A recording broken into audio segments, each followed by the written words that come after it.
शुद्ध हिंदी में वकील साहब ने की बहस। कोर्ट ऑनरेबल माननीय उच्चतम न्यायालय का पेज नंबर 116 है।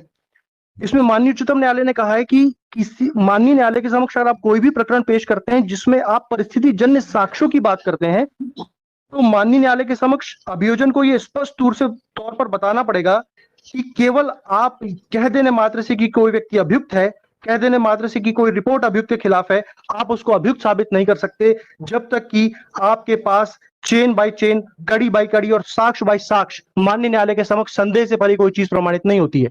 लॉर्डशिप, ठीक इसी तरह की प्रकृति का मामला था Hemant versus state of Madhya Pradesh, और माननीय उच्चतम न्यायालय ने अभी रवि कुमार राहुल वाला केस था। जी सर, ये कॉपी वर्सेस स्टेट सर ये वाली कॉपी सर दीजिए।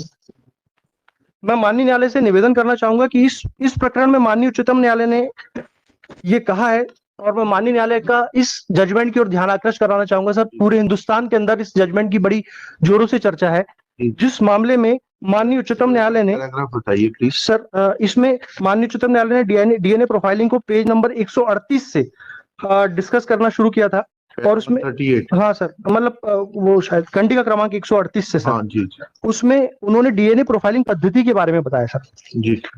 माननीय उच्चतम न्यायालय का ऐसे मामलों के बारे में कहना था कि डीएनए किया जाता है, ये कोई बहुत बड़ी बात नहीं है, लेकिन डीएनए को करने के लिए और माननीय न्यायालय के समक्ष डीएनए की सत्यता को प्रमाणित करने के लिए इसकी आपको सबसे पहले ये बताना पड़ेगा कि जो स्लाइड है, जो नमूना है, उसको विधिवत संरक्षित किया गया, उसको विधिवत लैब तक पहुंचाया गया, क्योंकि डीएनए के ऐसे अणु होते हैं जो शरीर के किसी भी तरल भाग द्वारा गुजरते रहते हैं। इसी तरह डीएनए का पॉजिटिव आ जाना किसी अभियुक्त को दोषी ठहराए जाने के लिए पर्याप्त नहीं होगा जब तक कि ऐसी संपूर्ण परिस्थितियों को माननीय न्यायालय के समक्ष स्पष्ट ना कर दिया गया हो।